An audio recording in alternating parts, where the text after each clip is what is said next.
So, I recently acquired this Snider rifle. This is London Small Arms Company. The lock is stamped 1870. And this is a Mark II 2-star, if you can see it. And the finish on it is rough. I'm gonna refinish it. Don't bother giving me a lecture about how that's gonna ruin the value of it. I'm not interested. I don't care, literally. I want it to look decent and shoot even better. Now this one was pretty affordable, actually. I picked it up for about 600 bucks. And as much as I would like one of those beautiful BSAs that looked like it came right out of the armory in 1870, I'm not gonna.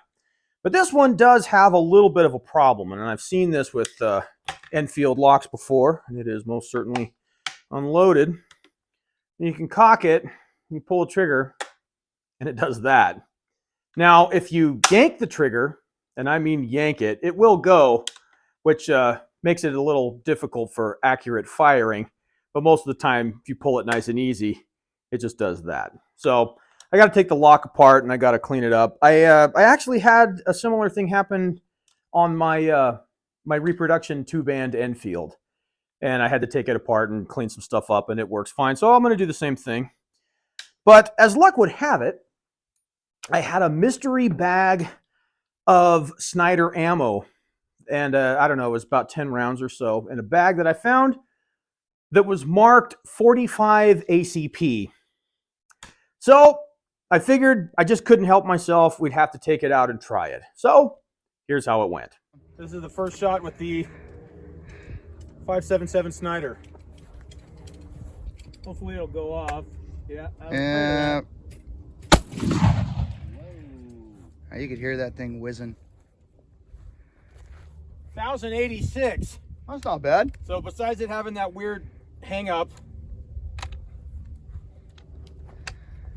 Oh. Hey. That's gorgeous. Yeah. He didn't scare the cows. So. Nah. It ejects so nice compared to the other Nepalese one. Yeah. I could not see where that went. Probably went high. I couldn't either. Let's give it a shot. All right, let's try it again.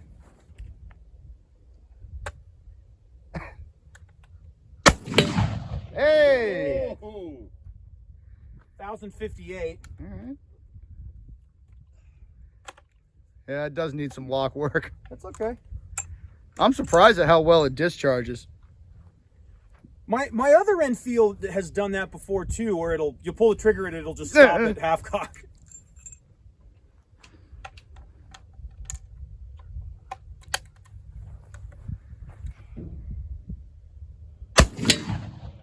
Hey, all right. 1085? 1035, 1035. I think. Wow. Those come out of there so nice. That ejects good. Need some more? I want to try it way out there after a couple shots. Yeah. 1043. That's it. Want another? Oh man. That's the difference between a British made one and a Nepalese one.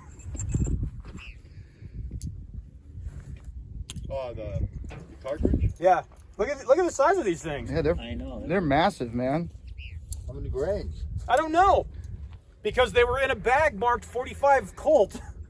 So Yeah, ACP. Oh, yeah, okay, 45 45 ACP. So they're mystery loads. Capping off. That's pretty consistent, whatever it is. Let's Yeah. try it out there. All right. All right, do it. Way to the right. Right? Way right. You looked in line, but right. Well, it hung a little bit because I was pulling on it. It stopped and then it goes the rest of the way. Oh, I see a squirrel. I saw Squirrel a running squirrel. over there. You woke somebody up.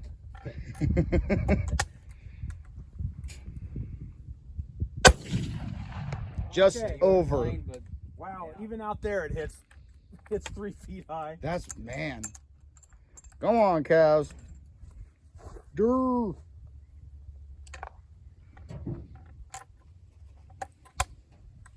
All right, let's try underneath it then. All right. Oh, just to the left.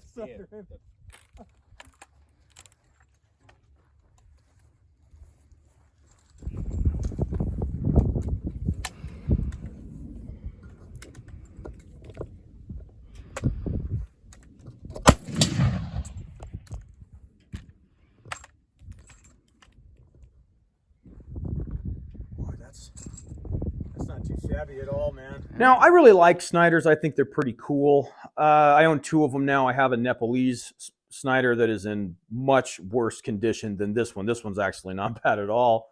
Last summer we shot it and I split the stock on it bad. I mean, it's split all the way down and it's bad. Anyway, I was using a 5.85 mini ball. For people that don't know anything about Snyders, trying to get that ball to expand in a cartridge ball. It's a little bit different. It works a lot better in a muzzleloader than it does in a cartridge. So if you're using a 5.77 ball or a 5.75 ball, which most people would, it doesn't expand well if it expands at all. So you have to do some funny business to try and get it to work. And what I found was actually working was using a ridiculously heavy powder charge. I think I was using 100 grains of some homemade 1F, which really walloped, but it would expand and it would actually shoot pretty good. But I split the stock. But what I was using too, and I found this worked pretty well, is I was buying these 5.85 mini balls here from Track of the Wolf. And they look exactly like your standard Lee 500 grain 5.75, but they're 5.85. The only problem is, as far as I can tell, Track of the Wolf doesn't make those anymore. I've looked and they don't have them. I've punched in the number and it says it's not available anymore.